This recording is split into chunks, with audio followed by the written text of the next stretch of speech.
आम आदमी से लेकर एक एथलीट तक केले या बनाना के महत्व को समझता है। इसमें इतने मिनरल्स, खासकर पोटेशियम होता है जो सेहत और एनर्जी के लिए काफी लाभदायक होता है।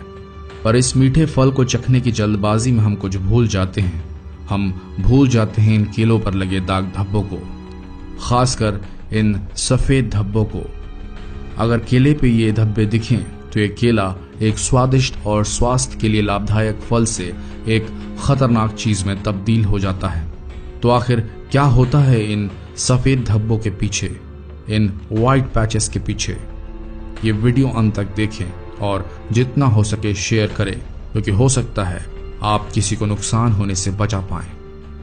केले कितने खतरनाक हो सकते हैं, इस चीज को समझने के लिए हमें इन दो केसेस पर गौर करना होगा।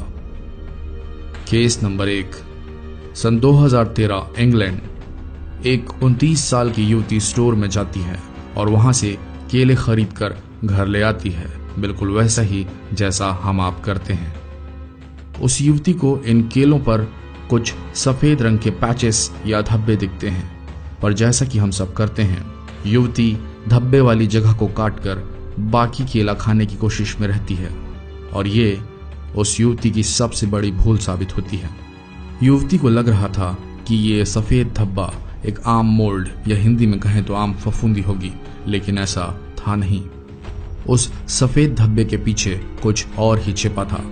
जैसे ही लड़की ने केले को खाने के लिए छीला, उसकी आंखें खौफ से फटी की फटी रह गईं, क्योंकि केले से सैकड़ों की मात्रा में मकड़ियां निकली। ये मकड़ियां नवजात थीं और वह व्हाइट पैच उन नवजात मकड़ियों का घर था। युवती तुरंत उन केलों को थैले में भरकर वापस स्टोर की ओर भागी जहां से उसने ये खरीदे थे। जब स्टोर मैनेजर ने इन केलों का निरीक्षण कराया तो पेस्ट कंट्रोल वालों को इन केलों में से दुनिया की सबसे खतरनाक और विषैली मकड़ी की प्रजाति मिली, जिसका नाम है ब्राजीलियाई वॉन्डरिंग स्पाइडर। बताया जाता है कि इन मकड़ियों में कोबरा के जहर के बराबर का विष होता है। जी हाँ, केलों में इस प्रजाति की मकड़ी के बच्चे पाए गए थे, वह भी एक नहीं, दो नहीं, बल्कि सैकड़ों। बाद में पेस्ट कंट्रोल वालों को उस लड़की के घर से पूरी मकड़ियों की सफाई करनी पड़ी थी। केस नंबर 2, सन 2017 एक बार फिर एक मामला सामने आया जब एक माँ और उसका बेटा स्टोर से लाए केले का लुत्फ उठा रहे थे।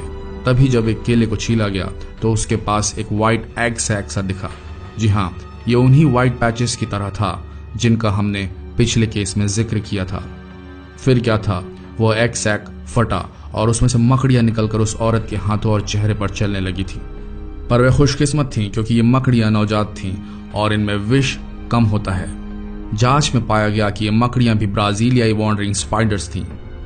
चूंकि ये मकड़ियां भारी तादाद में थीं और इस परिवार के डाइनिंग रूम में फैल चुकी थी, इसलिए पेस्ट कंट्रोल को बुलाया गया, जिन्होंने न सिर्फ मकड़ी की शिनाख्त कर उसकी प्रजाति बताई, बल्कि परिवार को 3 दिनों तक घर से बाहर रहने के लिए कह दिया ताकि पेस्ट कंट्रोल अपना काम कर सके। इस हादसे ने उस परिवार को हिलाकर रख दिया था। खुद उस औरत ने यह कबूला था कि उसे अब केले खरीदने से डर लगता है। दोस्तों, तथ्य यह है कि मकड़ियां केलों में जाकर अपने अंडे दे देती हैं। जब जब गैर जिम्मेदाराना तरीके से केलों की इन फसलों को बिना सही चेकिंग के फल विक्रेताओं को बेच दिया जाता है, तब ऐसे हादसे होते हैं। तो आप भी सचेत हो जाएं, दागदार केलों से दूर रहें, खासकर सफेद चत्ते वाले या सफेद धब्बे अगर आपको केलों में दिखें तो इन्हें बिल्कुल खरीदें ना, और ना ही सफेद दाग वाले भाग को अलग कर केलों को खाने की सोचें। आशा करते हैं ये वीडियो आप लोगों को पसंद आया होगा। ऐसे ही अन्य वीडियोस के लिए